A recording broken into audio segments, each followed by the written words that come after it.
एक व्यक्ति को रास्ते में यमराज मिल गए। वह व्यक्ति उन्हें पहचान नहीं सका। यमराज ने पीने के लिए व्यक्ति से पानी मांगा।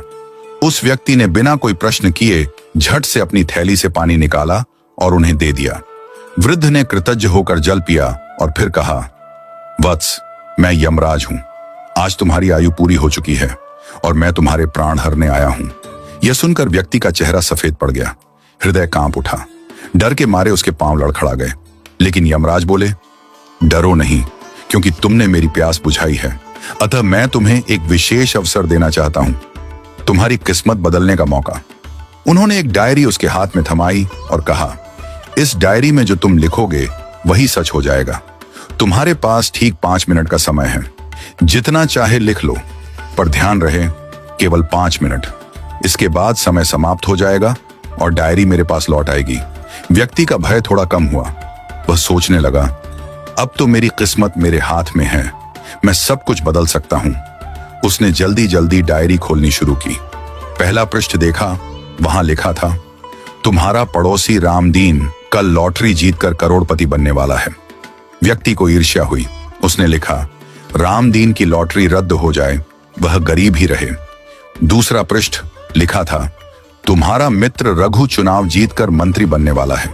व्यक्ति ने लिखा, रघु चुनाव हार जाए, उसे अपमान झेलना पड़े। तीसरा पृष्ठ, तुम्हारा छोटा भाई विदेश जाकर बड़ा व्यापारी बनने वाला है। व्यक्ति फिर लिखता है, वह कभी विदेश न जा पाए, नौकरी के लिए भटके। इस प्रकार वह एक एक कर पृष्ठ पलटता रहा और हर पन्ने पर दूसरों की खुशियां मिटाने लगा। उसका मन ईर्ष्या और द्वेष से भर गया था। अंत में उसने डायरी का अंतिम पृष्ठ खोला। यह उसका अपना पृष्ठ था, जहां लिखा था, अब तुम अपने जीवन का भविष्य तय कर सकते हो। वह मुस्कुराया, पेन उठाया, लेकिन तभी एक ठंडी सी आवाज आई, वत्स, तुम्हारा 5 मिनट का समय समाप्त हो चुका है।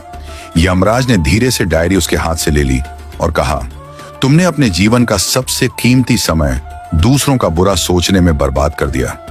न स्वयं के लिए कुछ लिखा, न अपने जीवन को सुधारने की कोशिश की। यह अवसर तुम्हें ईश्वर ने दिया था, पर तुमने अपनी दुर्बुद्धि से उसे खो दिया। अब पछताने से कुछ नहीं होगा। व्यक्ति फूट फूट कर रोने लगा। हे यमराज, एक मौका और दीजिए, बस एक बार। यमराज शांत स्वर में बोले, वत्स, समय और अवसर दोनों यदि एक बार निकल जाएं तो फिर लौट कर नहीं आते। यही सत्य है, यही धर्म है। और फिर यमराज अदृश्य हो गए। समय अनमोल है, इसे सोच समझकर उपयोग करो। ईर्ष्या और द्वेष जीवन को नष्ट कर देते हैं। यदि ईश्वर तुम्हें कोई शक्ति या अवसर देता है तो उसका उपयोग